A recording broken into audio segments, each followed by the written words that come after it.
Evening, but definite. What could I say after it's done? Hi guys! So, welcome back to our YouTube vlog. So, ngayon ay gagawin natin parang behind the wheel yung segment natin ngayon. So, what more na gagawin natin kundi yung first car na i-review natin. Syempre yung sa atin na. Since marami na rin nagtatanong sa inyo, Sir, wala ba kayong mga video ng Yaris nyo? Wala ba kayong walkthrough ng Yaris nyo? So, ito na yun. Para sa inyo to. Yun. So, backstory tayo. Paano ko nakuha yung Yaris? Saan ko nakuha? Sino nagbudol sa akin? Nakuha ko yung Yaris para 2 years ago. Tama ba? Oo, parang 2 years ago. So, 2 years na sa akin yung Yaris. Nakuha ko siya 11-11. So, parang Shopee lang. So, ang nagbudol sa akin ng Yaris, si Jamil. Jamil Lacuna. Kasi parang for the longest time, wala akong project car na nilalabas. Yung last na project ko pa yung BB. Alam niya naman yan na very loyal ako sa Toyota. So, first car ko, Avanza. Second car namin is yung BB. Tapos yung third na, ito na, yung Yaris na. Sobrang loyal talaga sa Toyota. Bakit Yaris? Kasi una-una sa lahat, Toyota siya. With Toyota, may history talaga sila na matibay, very reliable. Tapos yung mga pyesa niya, very cheap. Kunwari, magpapa-change oil ka, maintenance, mura lang. Tapos, yun nga, Toyota boy ako. So, hindi na ako lumayo. Unti-unti na rin siya nagiging enthusiast car. Nagsiset up sa kanya with racing, tapos dumating na rin sa super sprint, sa circuit. So marami na talagang gumagamit sa Yaris. Tapos slowly nagkakaroon na siya ng cult following. So sumisikat na siya. So for an old car na late 2000s, so around nag-start ng Yaris 2007 and nag-run siya hanggang 2012. Yun yung generation ng Gen 2 na Yaris. So yung Yaris ko is 2013. So ngayon nandito ako ngayon sa 1118 Auto Spa. Pinapahugasan ko ngayon yung Yaris. Ayan, kung nakikita nyo, ayan, 1118 Auto Spa. So syempre nakakaya naman, papakita ko sa inyo yung kotse ko ng madumi. So pinalinis ko muna. May papakita ko sa inyo yung walk around ng Yaris. Yung anong mags yung nakabit doon, kung bakit ganun yung itsura niya ngayon, kung anong type of livery yung nakakabit, and anong kits. So, papakita ko sa inyo lahat, yung loob, labas, mags, everything.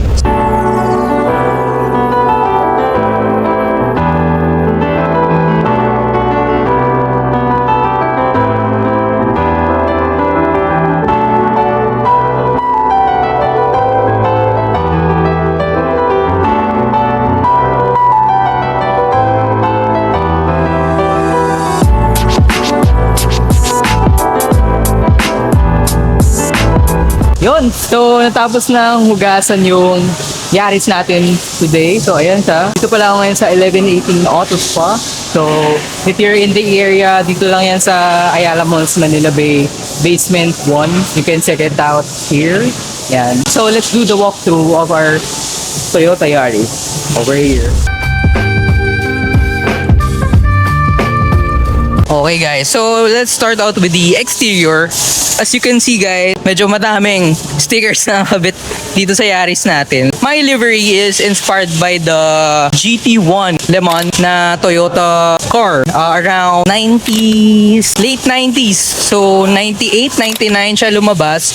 Yung gantong livery ng GT1, Toyota GT1 livery. Mga old school na logo, SO Ultron, then we have the Yokohama sticker and NK. Doon ako na-inspire with our livery. So hindi siya original. So para lang din siyang HKS livery. So doon siya na-inspire. Tapos merong isa pang Yaris sa Instagram na nakita ko. It's a 2-door Yaris na nakagantong livery din. So pag may nakita kayong Yaris na gano'n, doon niya lang din nakuha yun. Then doon rin ako na-inspire sa kanya. So parang siya 2-door, ako naman 4-door. Yung Yaris natin is RS2. So merong RS1, merong RS2, merong Yaris Bigote. Napapakita ko sa inyo ng mga picture ng Yaris na iba't ibang generation. So, Gen 1, Gen 2, Bigote, and mga non-RS na Yaris. So, ito, yung mga binago ko dito sa Yaris ko is exterior. So, naglagay ako ng lip So, this one is a Modelista chin, plastic chin. And then, ito, nagpalit din ako ng Nets badge. So, papakita ko rin sa inyo guys, yung RS2, medyo maliit yung grill niya. O yan, yung grill na yan. So, medyo maliit yan. Pag RS1, medyo mataba. Yung black part, lagay din ako ng RS badge. Yung mga fun fact lang pala, yung mga RS na Yaris, yung iba, folding side mirror sila. So ito hindi pa folding side mirror eh. Yung mga folding galing Japan. Yan. Tapos merong signal light dun sa side mirror. Tapos pag non-RS, nandito may cheek light sa may fender. So yun yung mga differences na makikita nyo if converted ba yung Yaris mo, kung non-RS ba siya tapos ginawang RS. So may ilaw. Kung nasa yung DC, may ilaw dyan. Yun. So naglagay rin pala ako ng side skirt, rear chin na Modelista also. So may Toyota logo din dito. Then shout out to Gen 2, our friends at Gen 2. Nagpalit na rin ako ng badge to Vitz para Japan inspired. And ito medyo cheap mod lang from Shopee, wiper delete. Tapos ang ginawa ko, binody color ko na lang siya. It's dating black, ginawa kong red. Then shout out to Grupo Toyota. Ayan, and to Stans. Yan. Tapos yung gumawa pala nung livery natin is si 8 Decals. Yan. If you guys need livery, stickers para sa kotse nyo, decals, you can hit up 8 Decals. Ang galing gumawa yan. So nagkabit rin pala ako ng magic collars dito. Saan na ba yung magic collars natin? Yun no. Ayan, if makikita nyo, zoom in ko na lang. Ito pala yung wing ko. So yung wing ko, naka-wrap siya ng sticker, white sticker. So yan yung wing natin. So yung wing natin pala is called C1 wing. So yung C1 wing, isa siya sa mga pinakamalaki and mahaba for spoilers for Yaris. I really like the C1 wing kasi medyo aggressive siya, medyo malaki. So perfect yung C1 wing dun sa gusto kong style na ginagawa ko ngayon dito sa Yaris. So, di ba? Medyo aggressive yung livery, tapos big spoiler sa likod. Meron din palang sticker yan sa taas, guys. Yun, so ito yung mga stickers ko rin. DC, ito, NCP 91 Day na sticker. New Jeans, yan, of course, 1118 Auto Spa, Underground Tokyo, The Kawaii Fitment Club, and Atom Tech. Yun nga pala guys, naka-tint pala to. Mukha lang wala, pero may tint yan. Yung gumawa ng tint natin is Atom Tech. Then meron din pala akong banner ng Ever Since. Syempre, we gotta represent our brand. May makikita kayo guys ng mga kotse na may banner ng Ever Since. Usually friends ko yun eh. Hindi kasi siya for sale. So mga binibigyan ko niyan mga tropa talaga. Very close friends. Yan, may mga banner yan ng Ever Since. Okay guys, so now we go to the wheels. I'm rocking the NTO3 16s na NK. Yung mga nakakita dito sa wheels na to, parang nagulat sila na parang, ay pearl white pala siya. So yes, hindi siya white. Pearl white siya, minsan madumi lang talaga. So kaya hindi masyado nagpiping. Pero pearl white siya. Specs niya is 16s offset 35. So very Toyota spec offset niya. So the tires that I'm using is Yokohama Advance Leva. It's 205/45 rim 16s. Medyo manipis siya. Siguro sa mga next palit ko ng goma, medyo magkakapal pa ako ng onte for a more meaty setup. Meron rin akong nilagay na Moon Eyes valve caps. Moon Eyes. So, shout out to Moon Eyes. So, yan yung mga small details na nilalagay ko for our build. QA lug nuts pala yung gamit ko na Japan. So, alam niyo naman, pag Japan, matibay. Go on to the next section, which is engine bay. Let's check out the engine bay.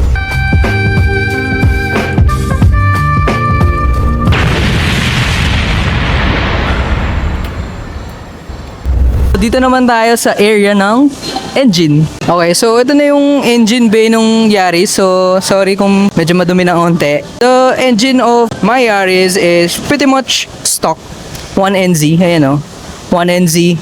So, ang mods na ginawa ko dito is full exhaust by JD Mufflers. So, from the headers sa gitna hanggang sa dulo, JD Mufflers na yun. So, yun lang naman yung pinalitan ko dito sa loob. Sa headlights din pala, nagpalit na rin ako ng LED na ilaw.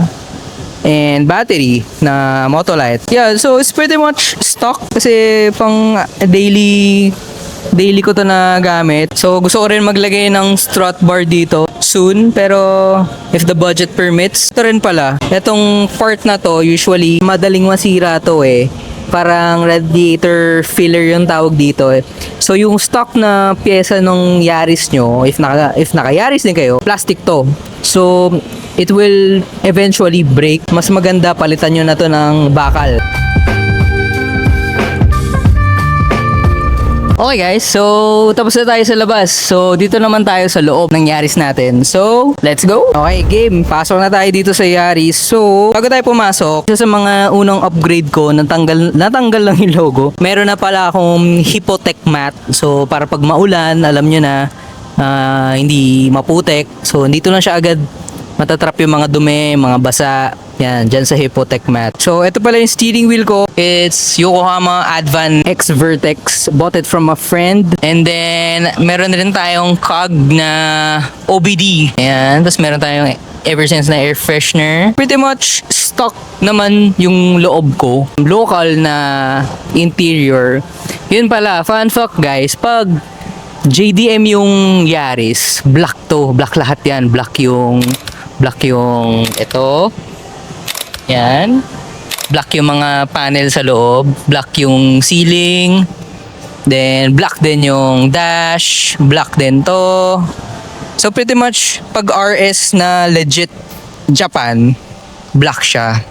So, meron na rin tayong mga air dispenser dito. So, mga pabango natin, Marine Squash, favorite natin. Then, ito, Dasai na Mochi. Mamaya, start natin siya. So, for our shift knob, I'm using the 1-of-1 Shiroku shift knob. Yan, may picture ni Ashika. Tapos may logo ng Shiroku dito sa baba. Tingnan ko na lang para makita nyo guys. So yung Yaris ko pala guys is automatic. Hindi siya manual.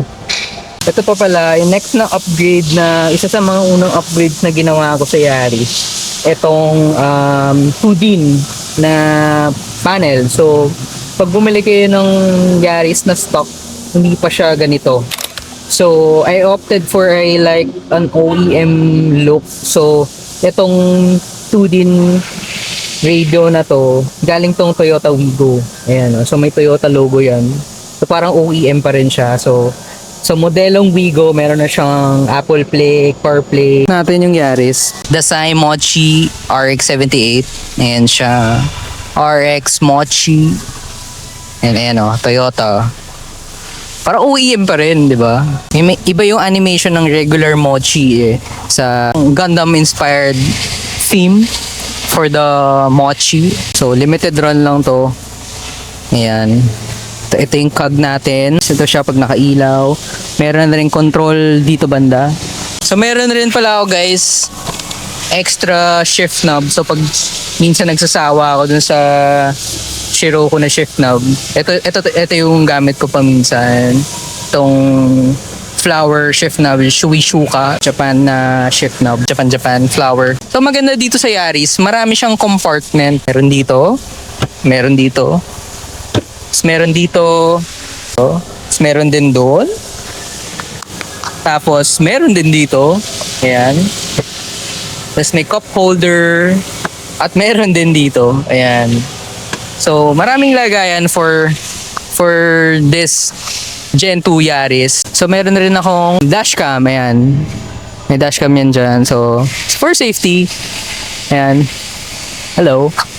Tapos, nagpalit na rin ako ng mga LED dome lights. Ayan. Para malakas pag gabi. Stock seats. Hindi pa naman ako naka-racing seats at the moment. Tapos ito rin yung parang lalagyan ng pocketry pag nag-vlog ako. Punta tayo dito sa likod. Yan. So, yung ibang Yaris na, hindi ko alam kung Japan. Feeling ko Japan ata yun. Merong seats na 60-40 yung tawag. So, parang yung 60% niya may hati. So, pwede mong mahati yung isang side lang. Una, may malaki kang gamit. Pwede mo i-fold lang yung kabilang side. So, ito, nakatayo pa rin siya. So, may mga ganun na Yaris. Ayan. So meron na rin tayong dehumidifier dito sa likod. It's very useful ngayon kasi medyo maulan. Iwas molds. So check tayo sa likod. Back part of our Yaris. Ayan. So pretty much stock pa rin. So meron tayong mga payong. Yan, GR na payo. Tapos meron ako ditong sun visor ni Urusei Yatsura. Nabili ko to sa Japan. Pakita ko sa inyo guys. Ayan siya. So, yun yung sun visor natin. Very weak.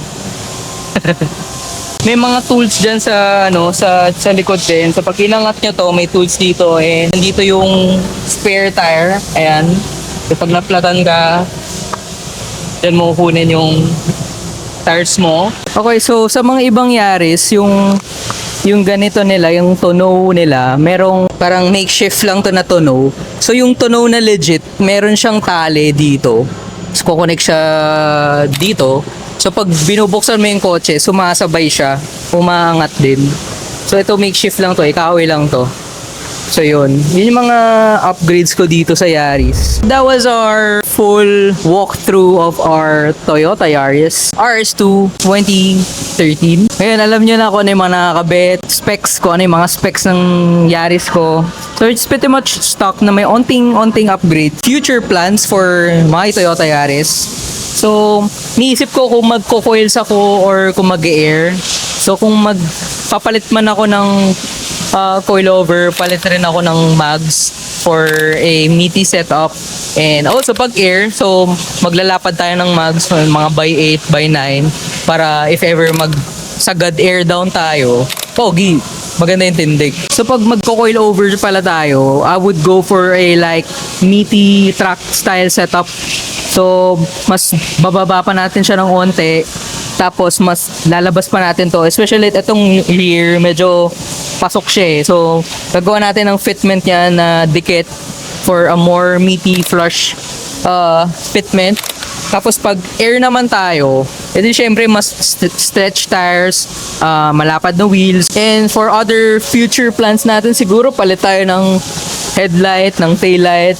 Merong mga magagandang taillights para sa Yaris, especially yung smoke na taillights. Gusto ko talaga yun eh. Nalimutan ko yung brand eh, parang Koito ata yun. Basta Japan yun, pero clear siya. Smoke pala, smoke. Iba, kasi pag red, parang napansin ko lang red na yung kotse, tapos red din yung ilaw, so medyo nagiging monotone yung kulay. So maganda kung naka-smoke to, so parang magbo-break yung kulay. So parang red, tapos biglang smoke, black.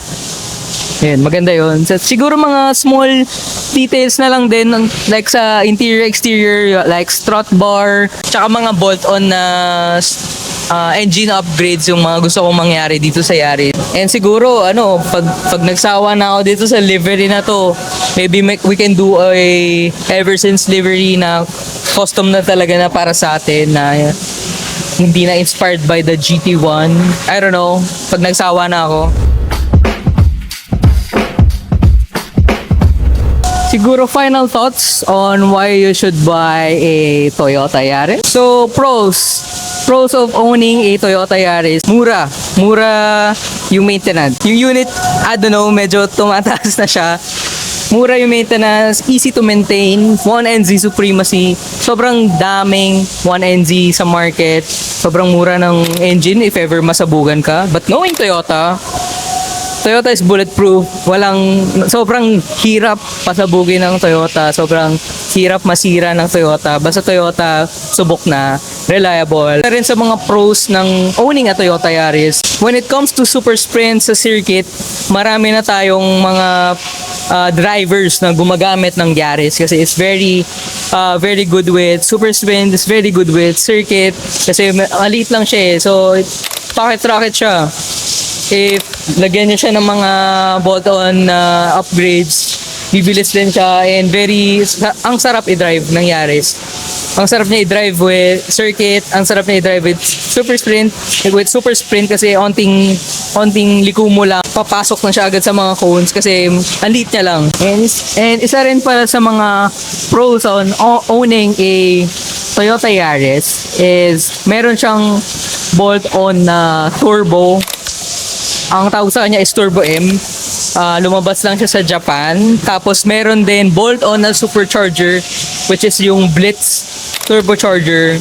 So yun, if ever gusto mong pabilisin talaga yung Yaris ng endgame na talaga, usually pang endgame na yun, mga turbo and supercharger, pwede siya, bolt-on.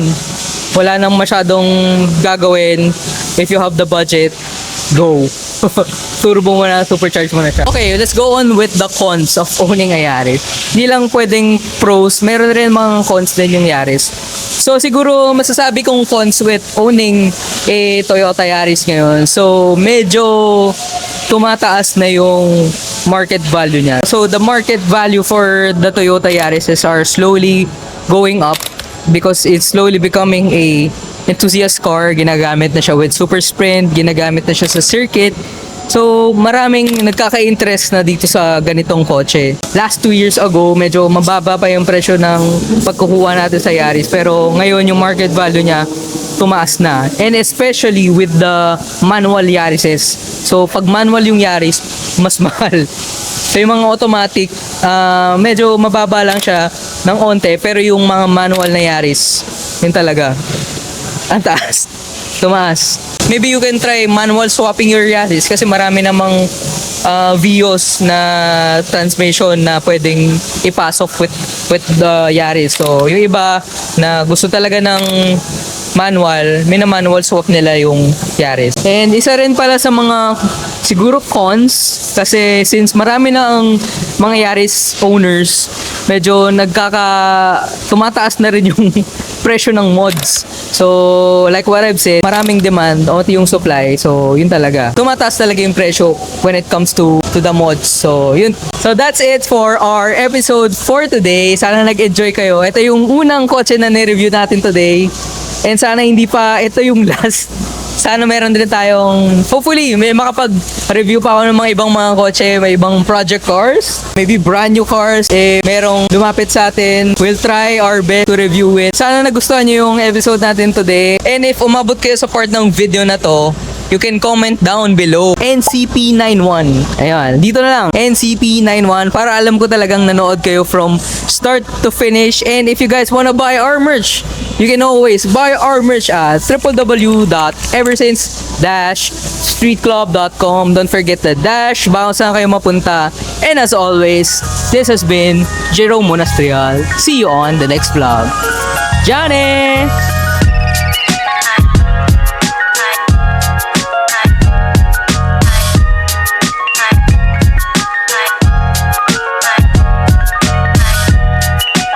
Our episode for my Toyota so